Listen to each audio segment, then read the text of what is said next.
Considérée comme le noyau de la crêpe vietnamienne, la pâte de bánh xèo doit être préparée avec toute la subtilité et la minutie du cuisinier. Donc, pour élaborer cette pâte, on doit premièrement mettre la farine de riz dans un bol avec une cuillère à café ou une pincée de poudre de curcuma. C'est une épice qui occupe un rôle hyper essentiel pour lui apporter sa couleur dorée et vibrante. Ensuite, ajoutez un bon de lait de coco et quelques pincées de ciboulette. Le lait de coco permet d'obtenir une pâte plus moelleuse et légèrement élastique. Enfin, ajoutez un peu d'huile et un litre d'eau. Mélangez pendant 5 à 10 minutes. Son odeur alléchante et savoureuse attise sur le camp l'appétence des convives.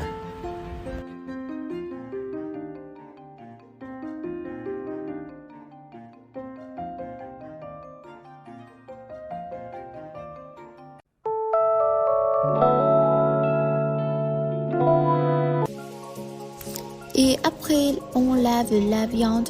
On commence à couper la viande en tranches de 1 ou 2 cm. D'abord, on sèche et allume la poêle. Et après, on met de l'huile dans la poêle, environ 1 cuillère d'huile et fonde à feu moyen. Ensuite, on ajoute la viande dans la poêle de 30 à 60 secondes si vous aimez. Et enfin, on met la viande dans l'assiette. Il y a quelques attentions pour vous. Choisissez de la viande fraîche pour donner au plat un bon goût. Coupez en fines tranches pour faire la garniture. Faire sauter à feu vif pour que la viande ne devienne pas dure. Et remuer rapidement pour éviter de brûler.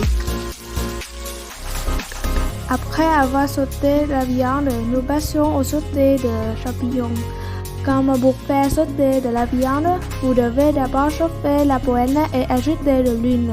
Ensuite, ajoutez les champignons et remuez jusqu'à ce qu'ils soient cuits. Certaines choses à noter pour vous, lorsque vous ajoutez les champignons dans la poêle, assurez que les champignons contiennent peu d'eau et puis mélangez continuellement afin qu'ils ne brûlent pas. Suivante, on doit cuire les crevettes. Ces crevettes sont décortiquées et enlever déjà les petits filaments. D'abord, on fait chauffer environ 2 cuillères d'huile dans une poêle en fonte à feu moyen. Ensuite, on ajoute la lait émincé à l'huile chaude et fait revenir durant 30 à 60 secondes si on aime. Après, ajoutez les crevettes et assaisonnez avec un peu de sel et de poivre. Laissez cuire jusqu'à ce qu'elles deviennent légèrement roses et opaques. N'oubliez pas de remuer les crevettes de temps en temps pour qu'elles ne brûlent pas. Notez que les temps nécessaires à la cuisson de crevettes varient en fonction de leur taille. Les grosses crevettes, 3 à 4 minutes. Les petites, 2,5 à 3,5 minutes. Et enfin, quand fini, retirez-les dans une assiette. Ensuite, avec la cuisson des crêpes de vietnamien, premièrement, on doit faire chauffer l'huile et friture dans une poêle à feu moyen et verser une louche de pâte dans la poêle et la répartir uniformément pour former un cercle fin. Et alors, on doit disposer les germes de soja, les crevettes, la viande de porc et les champignons sur la pâte. Enfin, on peut laisser cuire pendant 2 à 3 minutes de chaque côté jusqu'à ce que le crêpe vietnamien soit doré et croustillant. Et on a les remarques pour faire attention. Ça c'est, il faut cuisiner à feu moyen pour ne pas brûler. Et il est juste verser une louche de pâte dans la poêle quand l'huile de friture se chauffe. Et il ne doit pas cuisiner plus de temps limité, comme on cuisine 4 à 5 minutes plus de chaque côté pour ne pas brûler la croûte.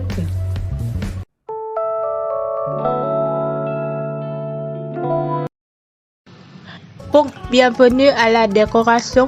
D'abord, on doit mettre les crêpes dans l'assiette dans un ordre, en ligne ou en cercle, si vous voulez bien. Et après, on choisit les bons morceaux de péril et de salade. Les place au-dessus du plat, mais attention, il ne faut pas recouvrir les crêpes. On peut également ajouter d'autres ingrédients à votre guise, tels que des oignons verts, des cacahuètes grillées ou des germes de soja. Mais nous n'avons que ces ingrédients comme ça ici. Et enfin, merci d'avoir regardé notre présentation. Bon appétit!